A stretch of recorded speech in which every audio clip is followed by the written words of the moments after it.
तो आईपीओ हो तो ऐसा इस खास सेगमेंट में तमाम व्यूअर्स का बहुत बहुत स्वागत है। और हम लोग इस बेसिकली शो के दौरान आपको ये बताते हैं कि कौन कौन से नए आईपीओ मार्केट में दस्तक देने जा रहे हैं, कैसा बज़ है यहाँ पर, क्या आपको निवेश करना चाहिए नहीं करना चाहिए, तमाम हर एक पहलू पर यहाँ पर चर्चा की जाती है और 360 डिग्री व्यू आपको दिया जाता है।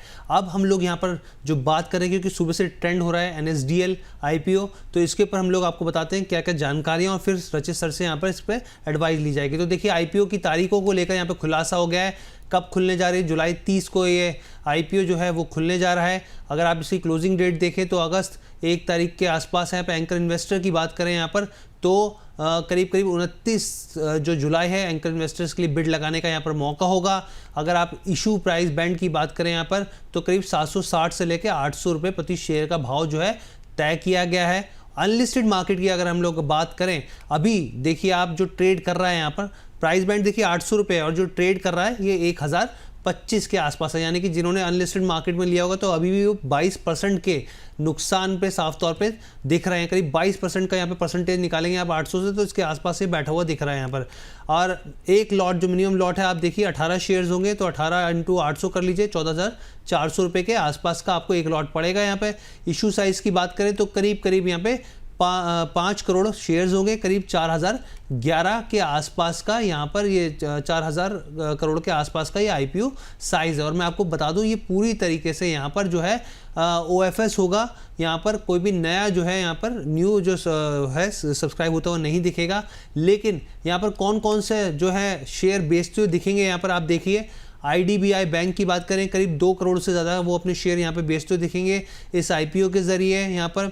इसके अलावा नेशनल स्टॉक एक्सचेंज की बात करें तो 1 करोड़ 80 लाख शेयर की बिकवाली होती दिखेगी। यूनियन बैंक ऑफ इंडिया भी आप यहाँ पर देख लीजिए और इसके साथ ही SBI HDFC बैंक और यहाँ पे SUUTI भी इसमें शामिल है। फाइनेंशियल हेल्थ की अगर हम लोग बात करें यहाँ पे NSDL की यहाँ पर तो आप देखिए नेट प्रॉफिट जो है उसमें बढ़ोतरी देखने को मिली। ये 2024 से 25 का Y-on-Y कंपैरिजन है आपके सामने। करीब आप देखिए यहाँ पर नेट प्रॉफिट में 24-24.5% का जंप देखने को मिला है। रेवेन्यू के मोर्चे पर आप देखें तो करीब यहाँ पे 1,300 करोड़ से बढ़कर 1,535 करोड़ के आसपास आया है।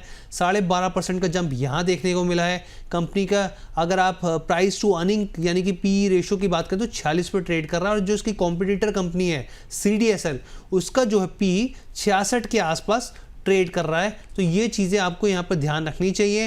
रचित सर आप इसको, क्योंकि बहुत दिनों से यहाँ पर खबरें लगातार बनी हुई थी लेकिन आखिरकार अब इस पर क्लैरिटी मिल गई है। NSDL आईपीओ को लेकर आपकी राय क्या है और निवेशकों के लिए क्या सलाह है? देखिए बिल्कुल पैसे लगाने हैं इसमें।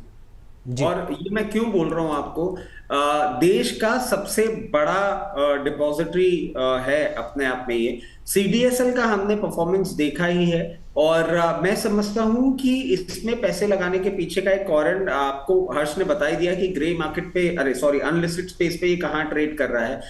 हम ये भी एक्सट्रीम सिचुएशन मान लें कि 800 रुपए पे देता है और उसके बाद अगर नीचे भी जाता है, we will get better opportunities to average, but this is one stock that we should always keep in our portfolio.